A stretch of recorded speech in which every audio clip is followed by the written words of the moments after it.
Hello guys and welcome to Laravel 7 tutorials. So guys, in this video we are going to discuss about form validation.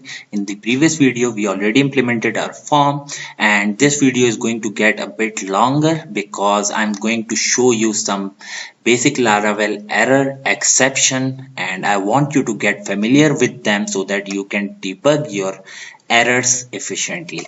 Okay, so let's start without further talking. Okay, I will move to my gallery, resources, views, layouts, create post. Okay, let's complete our form first. Right here what we want, basically the method we want for this form is method, let's say post. Okay, and I want the action URL to be, let's say URL, right here let's say create. Now here basically I'm telling Laravel that I want to submit this form to this specific route right here, and I'm going to define it in the web.php. Okay, so the first important thing right here is you must have input fields name right here, basically the name attribute for each input type element or text type element right here. Let me show you. This is really necessary right here. Name. Okay, and right here id show post name. Okay, so this is the first important thing. Okay, when we submit this form, we are going to submit this form to this specific route right here. Okay, now when we are working with Laravel, the other important thing is CSRF token. I will just show you. First let me show you @CSRF, and let's just run our project php artisan serve. Oops, no, in serve, yes. Okay, it is working. Let's move to Google, refresh. Let me show you inspect. Okay, let's move to body and see, we have input type hidden underscore token and we have specific token. Basically this token is for security purposes. Basically this token is saved for a specific user session, and for now it is this right here. So it is really necessary and it is related to security purposes, and you must have the CSRF token if you are working with post request in Laravel. I will just show you. If we don't have the CSRF, what we are going to get. I will just move to web.php and I'm going to create a route. Let's say route. This time the request is post. Okay, because we are passing the post request right here. Okay, post, let's say create, the name of the route, basically the action URL right here, and the second parameter would be post controller @create. The name right here, basically the method name and the route name can be same. There is no issue in that. Okay, I will move to post controller and let's create a function, basically method create, and let's see dd done. Okay, let's see, we have CSRF in this case. What I'm going to do is refresh. Let's submit our form and see, we have done. Now I'm just going to remove this CSRF right here. Refresh and let's submit it again, and see, we have page expired error. Basically this is because of that specific token. Okay, now there are two ways to define the CSRF token. The other one is CSRF underscore field. That's it, and this is a method right here, and that's it. Okay, @CSRF and this CSRF are equal. I will just refresh, basically back, refresh, submit, and we are, basically our method is working. So I will just remove it right here. I will show you that we have token in this case as well, body, dev, and form. See, we have a specific token for specific user for security purposes. Okay guys, this is really important. I will just remove it from right here and I will define it like this because it is a shorthand version. That's it. Now, how are we going to get the post request data right here? Basically, if you see, we have a request class right here. In this request class, we can get a get and post request input fields. Okay, so how are we going to do that? Basically, I'm going to define this request right here because it is a post request. What I'm going to do, request, then I'm going to make its object, and this you can basically this refers to SQL injection. Let me show you request. That's it. Now I can get all my input fields in this request. I will show you how. DD, let's remove this. DD, sorry, dollar request, and I want all, basically all the fields. Let's refresh, submit, and see we have post title, post description. Okay, and you can see we don't have our checkbox field right here. You can see show post. See, we don't have. We will discuss it later and I will tell you the concept of checkbox in detail. Okay, so don't worry. Now if I don't, let's say if I remove a name from right here, let's see what we have right now. Refresh, submit, and see we don't have this type, basically this input field data editor controller, basically in this case the post title. Okay, so it is really necessary to define your input name because we are going to get these fields with respect to their name. Okay, and in this case we have our input field name, but we are not getting it because it is a checkbox until we check it. Let me show you. Now I will check it, submit, and see we have our show post on. Refresh, and I will not check it, submit, and we don't have that specific field. Okay, we will discuss it.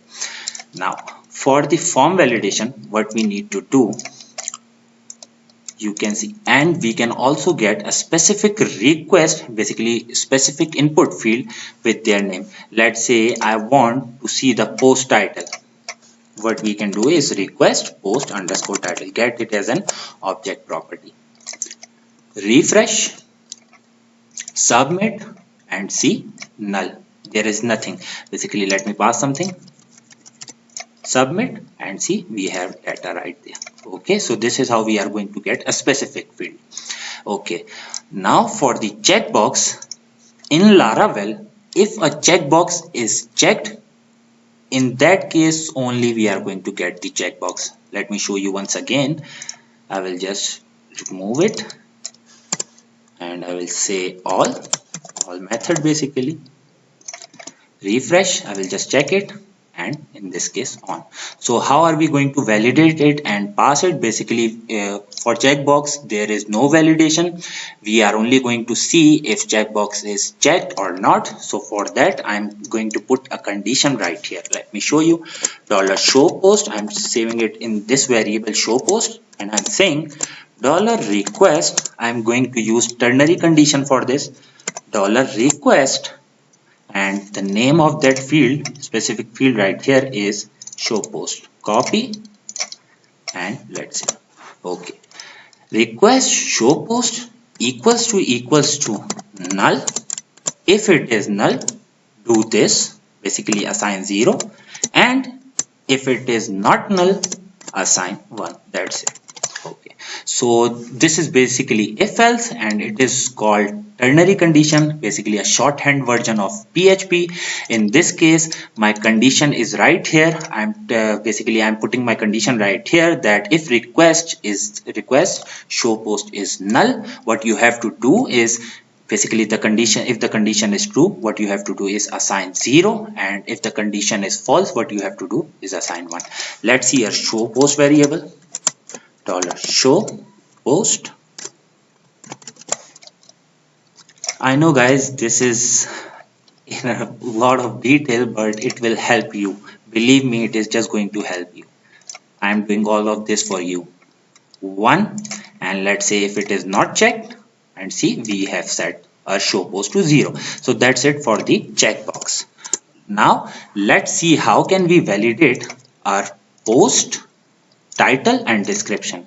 What I'm going to do is $request, and we have a specific method to validate a request, and the name of that method is basically validate.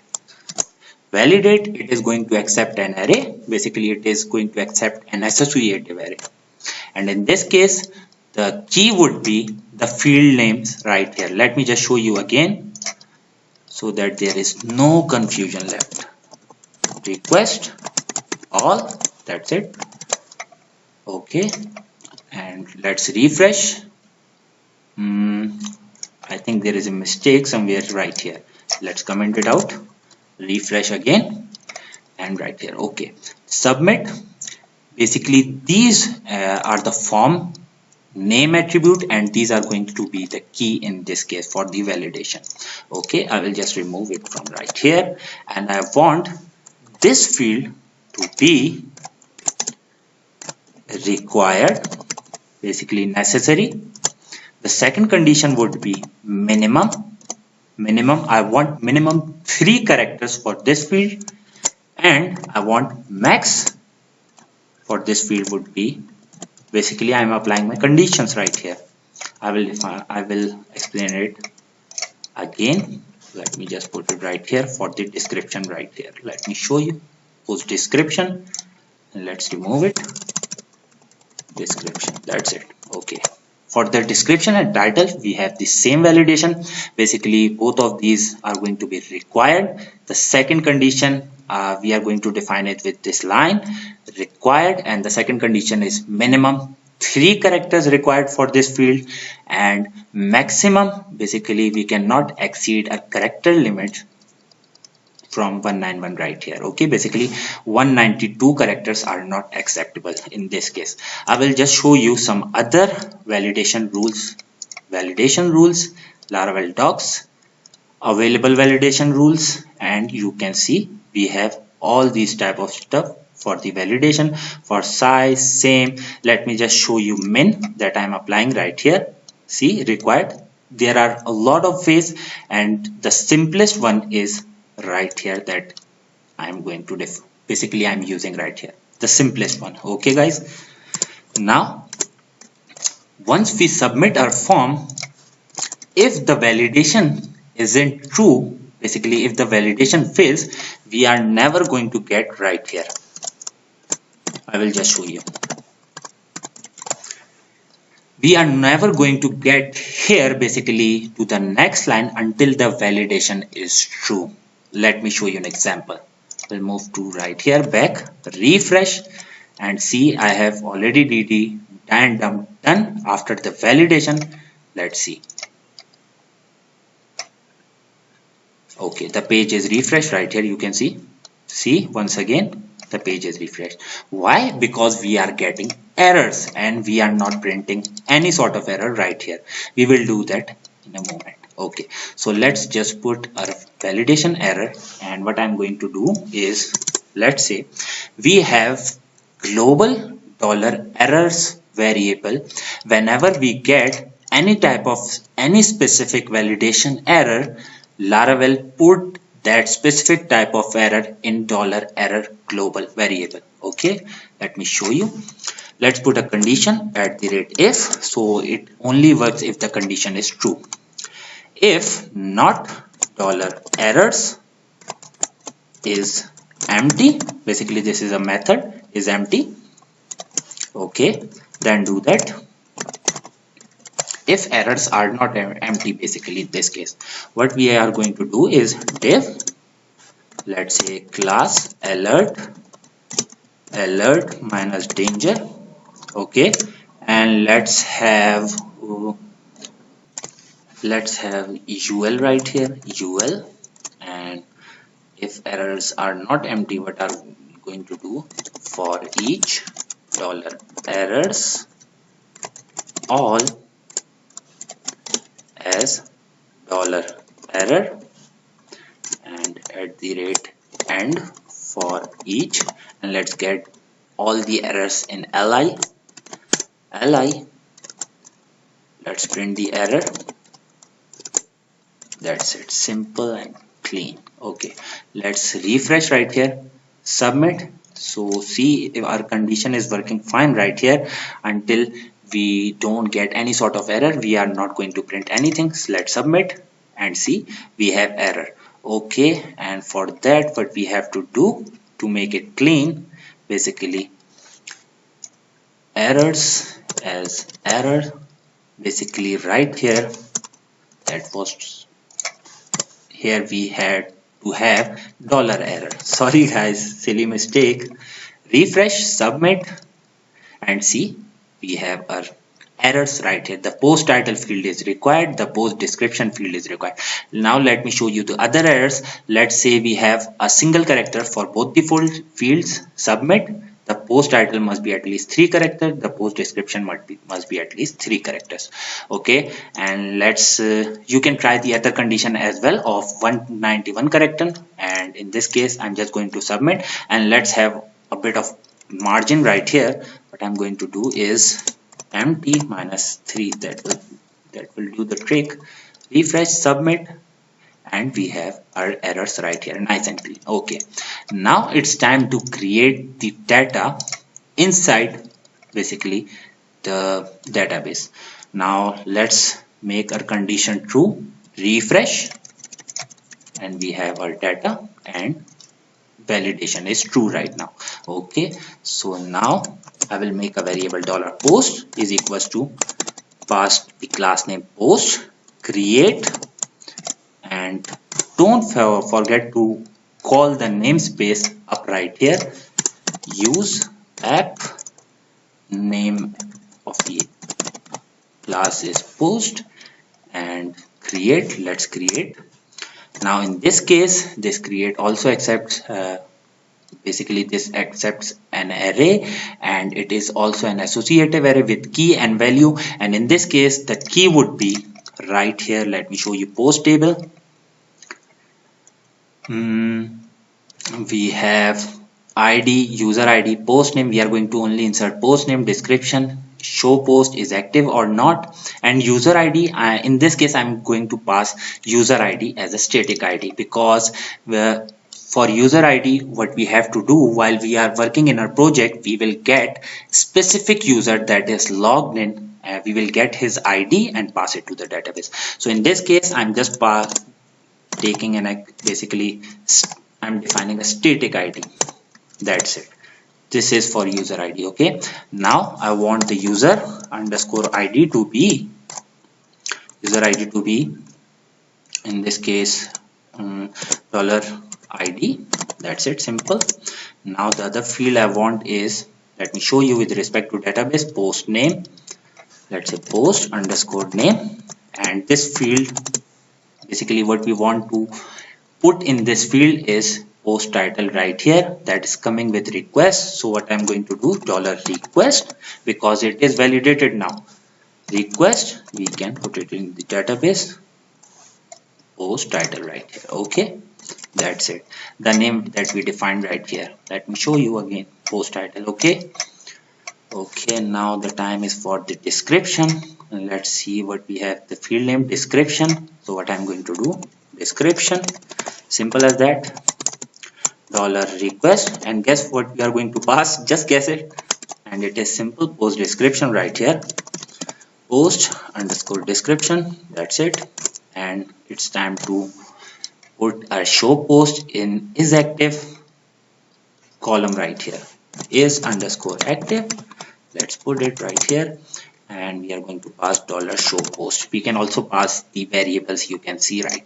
Okay, I hope there is no confusion left, because we have discussed this in very huge amount of detail. Sorry guys for my bad English.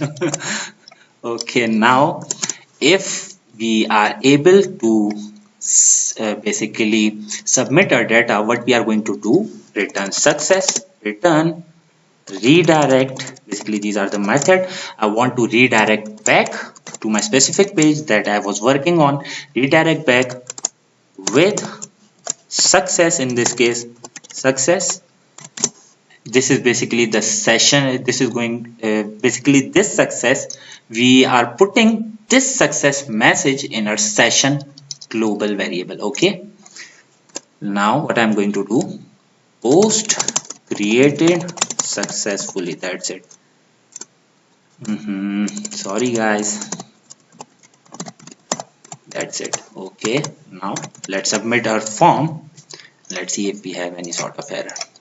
Refresh, let's put some random data. Okay, submit. Okay guys, so we have error right here, general error, field user ID doesn't have a default value while we are passing a user ID right here. So let's see our model, app post fillable. Oh, right here. Okay, so we are using this create method and now we are not creating any sort of object like this. I will just show you.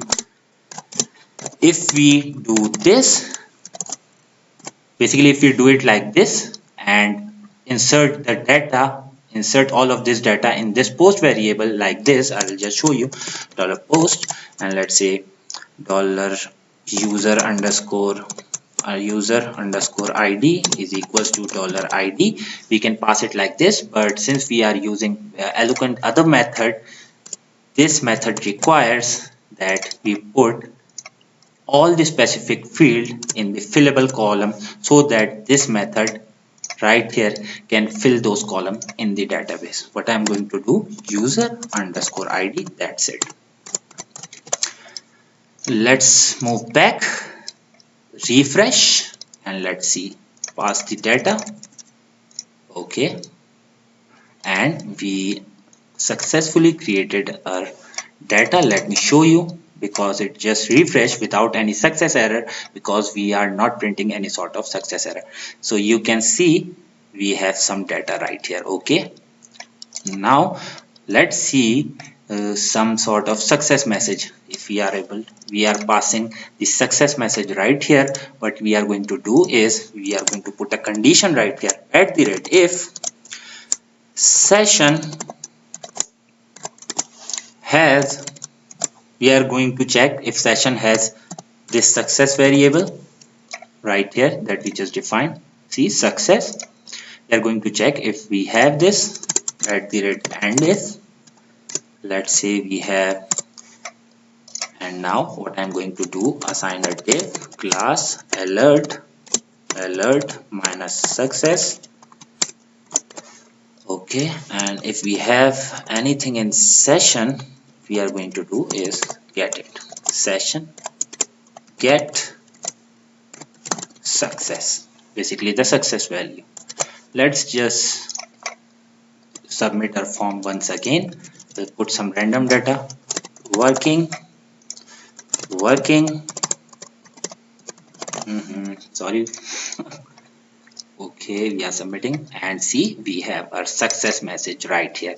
You can pass whatever you like right here for the message. Okay, so this was it for this video. In the next video guys, I am going to show you how can we customize those specific errors. Let me show you. Submit once again and see this session global variables contains a variable for a very specific time for a single request, you can say, and see we have these errors.